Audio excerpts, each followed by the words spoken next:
Welcome to the Deep Dive. We're the place that cuts through the noise, gets straight to what you really need to know.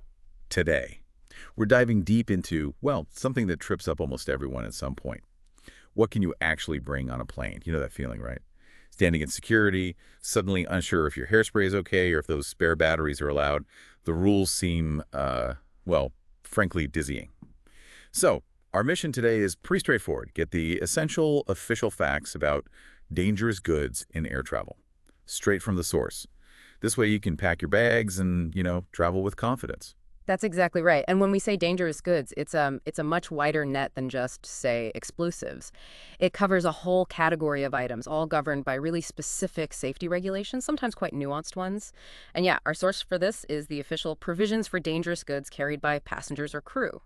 So we're getting the real details here. This whole deep dive is really for you, the traveler, so you can get clarity and hopefully avoid any nasty surprises at the airport. Okay, so let's dive in.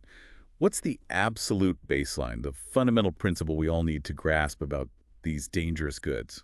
Right. The core idea is actually pretty simple, but it flips how most people think about it. Generally, dangerous goods are flat out forbidden unless they are explicitly permitted. It's not about finding a rule against something. It's about finding the specific rule allowing it, usually with conditions. Okay. That's a really important shift in thinking. Not looking for no, but looking for a specific yes. And when things are permitted, what are the main ways that happens? Well, there are mainly two categories you'll see: permitted in or as carry-on baggage, and permitted in or as checked baggage. Pretty clear. What's interesting, though, is that if something's allowed in your carry-on, it's usually also okay on one's person, like in your pocket or whatever, unless, of course, the rule specifically says otherwise. Then you get these extra layers. Sometimes the approval of the operator is required. That's your airline. You need their explicit okay. And for certain other things, the pilot in command must be informed of the location. That's a key safety step, especially for items that might pose a risk if something goes wrong. Right, so the crew needs to know where potentially hazardous stuff is. Makes sense. And critically important before we get into the juicy details, this is vital, isn't it? These rules can vary. Absolutely crucial. The official text says these provisions may be limited by state or operator variations. So, while we're giving you the main international guidelines, your specific country or airline might have stricter rules. Always, always check with your airline before you fly. That's the ultimate rule. Okay, got it. Always check the airline. So we know the basic rule. Forbidden unless permitted. Now for the fun part, let's talk about some of the things you can bring that might surprise people, but always with conditions, right? First up, alcoholic beverages. Maybe for a holiday toast. What's the rule? Yeah, you can bring booze, but it's quite specific. It's not just any bottle. They need to be in their original retail packaging, so no homebrew. The alcohol content has to be between 24% and 70% by volume, not weaker, not stronger. And the containers can't be bigger than 5 liters each. Plus, there's a total limit per person of 5 liters. These are usually okay in both carry-on and checked bags, but importantly, this often requires operator approval. Check with the airline. It's about managing flammability, really. 5 liters. Okay, that's quite a bit. Now moving from drinks to something, well, quite different. Ammunition. You said that's sometimes allowed. That seems wild. It does surprise people, yeah. But again, very specific conditions. We're talking about ammunition and Division 1.4S, UN 0012 or UN 0017. That's basically standard ammo for personal sporting use. Think hunting rifles, shotguns. Definitely not military-grade stuff. The limit is strict. 5 kilograms gross weight per person. That includes the packaging. And it has to be for that person's own use. Here's a key detail. You can't combine allowances. If 2 people are traveling, they can't put their 10-kilogram together in one box. Each person's 5-kilogram limit is separate. This can go in carry-on or checked, but yes, definitely needs airline approval first. Wow, okay. Own use, specific type, separate allowances, very controlled. And for the adventurous types, you mentioned avalanche rescue backpacks. Even those get a nod. The level of detail here is amazing. It really shows how granular the rules get, doesn't it? Yes, 1 per person is allowed, and it can include its compressed gas cartridge, that's usually Division 2.2, non-flammable gas, and even a small pyrotechnic trigger. The trigger has to be tiny, though. No more than 200 milligrams net of Division 1.4S explosive material. The absolute key safety points are it must be packed so it can't accidentally go off. And the airbags need pressure relief valves. Can't have them overinflating in the plane. These are allowed in carry-on and checked, need operator approval, and crucially, the pilot needs to know where it is. because of the gas in the pyro. Makes sense. What about dry ice? People use that for shipping food, right? How does that work with the gas it releases? Good question. Dry ice, or solid carbon dioxide, is allowed up to 2.5 kilograms per person, usually for perishables, yeah. The main condition is that the bag or container it's in must allow the carbon dioxide gas to vent off. It can't be airtight. If it's in checked baggage, the bag needs a clear label. Dry ice, or carbon dioxide, solid, and either the net weight or just a note saying 2.5 kilograms or less. Permitted in both carry-on and checked, but again, the pilot needs to be informed. It's all about preventing pressure buildup as the ice turns to gas. Okay, I have to ask about this one. It really stood out to me. Hair curlers containing hydrocarbon gas.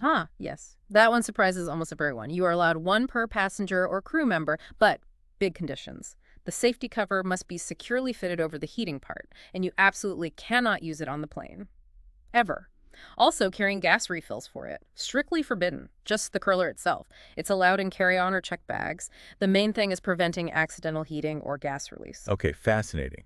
What about common medical items? What gets specific mention? Right. On the medical side, gaseous oxygen or air cylinders for medical use are okay, but the cylinder can't weigh more than 5 kilograms gross. Liquid oxygen systems, however, are a definite no, forbidden.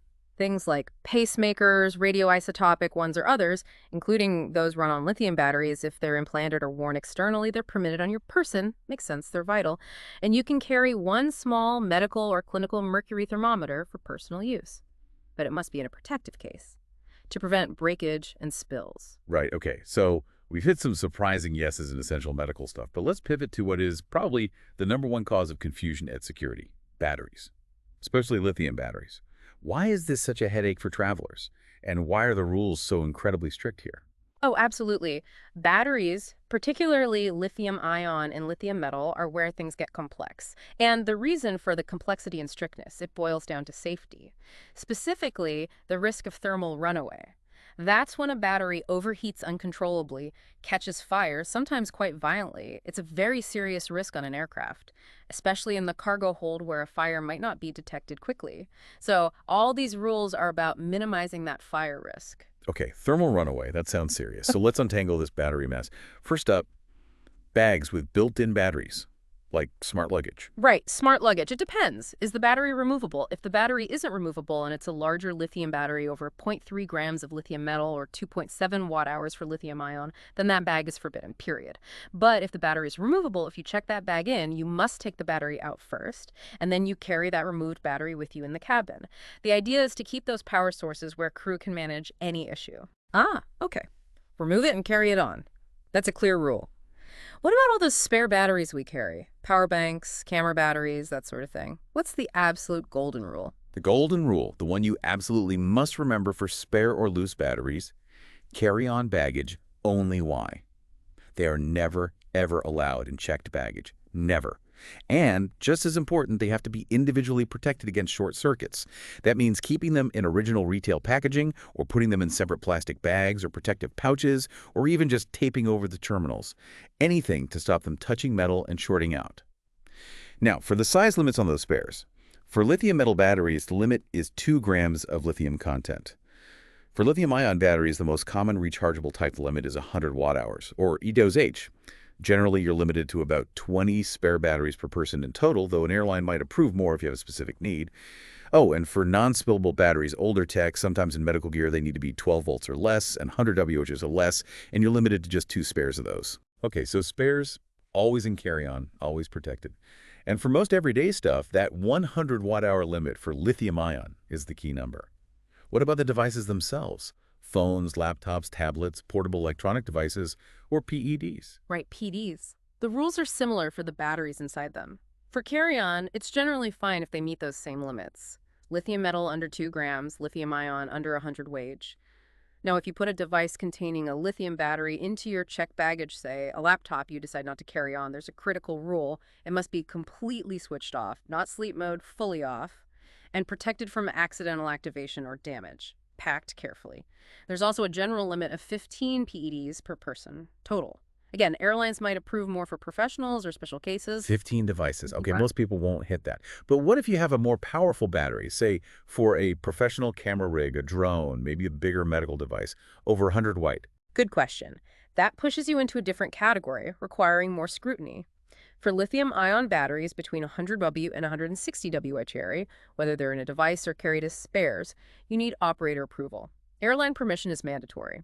For portable medical devices specifically, there's also a provision for lithium metal batteries between 2 grams and 8 grams, also needing operator approval. Now, for spare batteries in that higher 160 watt or 6 range, maximum of 2 spares allowed per person. And just like all other spares, they must be in carry-on baggage only and individually protected. This is really the upper limit before things become forbidden altogether. Okay, so 100 to 160W needs airline permission, max 2 spares, carry-on only. Got it. And what about e-cigarettes? Vapes, lots of people travel with those. Yep. E-cigarettes, vape pens, all those devices. They contain lithium batteries, so they fall under these rules too. They must be carried in carry-on baggage only, no checking them in, and they need to be individually protected to stop them accidentally turning on or heating up. Usually means putting them in a case or pouch. And of course, using them on board is strictly forbidden. The fire risk is the main concern there, same as other batteries. Okay, wow, that was a deep dive just on batteries. Yeah. Clearly neat, it's so complex. All right, let's switch gears now to the things that are just flat out forbidden, the absolute no's. Shorter list, thankfully, but crucial. Absolutely, and these are pretty much zero tolerance. First up, disabling devices. Things like mace, pepper spray, anything with an irritant or incapacitating substance, strictly forbidden. On your person and carry-on and checked bags, nowhere. The risk of misuse or accidental discharge in a confined cabin is just too high. Makes total sense. What about things like tasers, electroshock weapons? Same deal. Completely forbidden, carry-on, checked on your person. Especially if they contain other dangerous goods like explosives, compressed gas, or lithium batteries themselves. Again, potential for harm, accidental discharge, just not safe for flight. Okay. Lighters and matches. You mentioned some are okay, but there are definite no's here too, right? Exactly. There's a very fine line. You can carry one small packet of safety matches, the kind that only strike on the box, or one small cigarette lighter. The lighter must not contain unabsorbed liquid fuel, basically. A standard Bic-style gas lighter is okay. But Zippo-style liquid fuel lighters are generally out unless the fuel insert is removed. And critically, that one allowed lighter or matchbook must be carried on your person, in your pocket, not in any baggage. Now, what's forbidden? Strike anywhere matches? Absolutely not. Blue flame lighters, cigar lighters, torch lighters, those are forbidden. Also, any lighter powered by a lithium battery that doesn't have a safety cap or some way to prevent it accidentally turning on, forbidden. Yeah. And of course, lighter fuel and lighter refills, totally forbidden. It's all about preventing accidental fires. Right. Controlled ignition source. On your person only. Now, this one's interesting. Security cases, like attaché cases or cash boxes with anti-theft features. Yes, this catches people out. Those security-type attaché cases, cash boxes, cash bags, if they incorporate dangerous goods, and many security features do, like lithium batteries for alarms or GPS or even pyrotechnic devices for die packs, then those cases are totally forbidden. It really underlines how seemingly normal items can contain hidden dangerous goods. And just to reiterate one we mentioned earlier because it's explicit, liquid oxygen systems for medical use, absolutely forbidden for transport on board. Okay, good to know about those security cases. Let's quickly cover a few other specific items that might affect certain travelers. Camping stoves. Backpackers might wonder. Right, camping stoves and any separate fuel containers that have ever contained a flammable liquid fuel. They are only permitted if the fuel tank and/or the container is completely emptied, purged, and cleaned. No residue, no fumes. You basically have to ensure there's zero flammable vapor risk left. A hassle, but necessary for safety. Okay, so empty and clean is the key there. What about everyday toiletries? Hairspray, perfume, deodorant. Good old toiletries and non-radioactive medicinal items. This includes aerosols like hairspray, perfumes, colognes, medicines with alcohol, and also non-flammable, non-toxic aerosols used for sport or home, like maybe spray paint, but check the label. It has to be Division 2.2. These are generally allowed in both carry-on and checked baggage, but there are limits. The total combined amount of all these items per person can't exceed 2 kilograms or 2 liters, and each single item must not be larger than 0.5 kilograms or 0.5 liters, about 16 fluid ounces or 1 pint. And very importantly for aerosols, the nozzle must be protected by a cap or some other means to stop it accidentally spraying during the flight. Half a liter per item, 2 liters total. That seems reasonable for most trips. And mobility aids. Wheelchairs, scooters, I imagine that gets complicated quickly. Oh, extremely complicated. The rules depend heavily on the type of battery. Is it non-spillable wet, nickel metal hydride, dry cell, or lithium ion? For lithium-ion batteries especially, there are often very specific procedures. Is the battery removable? If so, it often must be removed and carried in the cabin, protected. Because it varies so much based on the chair and battery, this is prime example number one of why you absolutely must contact your airline well in advance to make arrangements. And one last category, heat-producing articles. Things like underwater diving lamps, soldering irons. Things that could get hot. Exactly. These are permitted, but they usually require operator approval. And often, the battery or the heat-producing component needs to be isolated or removed to prevent accidental activation during flight. You don't want a dive light turning on inside a bag. Right. Okay, we've covered a huge amount of ground here. Yeah. So, wrapping this up, what does this all mean for you listening right now? Hopefully, armed with this deep dive, you feel much better prepared to navigate these rules. It's about saving time, avoiding hassle, and just having a smoother trip, right? Being that informed traveler who gets why the rules are there. Precisely. Understanding the why, the safety reasons behind thermal runaway concerns or gas venting makes the specific rules make a lot more sense. This dive gave you the nuances, the basic principles, those surprising yes buts and the hard nose. It gives you that mental checklist for packing. And maybe a final thought for you to ponder as you plan your next trip. When you see these incredibly detailed rules like the exact milligrams for a pyro trigger in an avalanche bag, or the precise watt-hour cutoffs for batteries, what does that tell us? What might be the unseen stories, the incidents or near misses in the past that led aviation safety bodies to regulate down to this level of granularity? Defining dangerous in such specific ways, it kind of makes you appreciate the layers of safety built into flying. But remember, the ultimate takeaway, straight from the source material itself. These rules may be limited by state or operator variations. So before you zip up that suitcase, do that final check. Go to your specific airline's website or give them a call. Confirm their current rules. It's the best way to ensure a smooth start to your journey. Safe travels.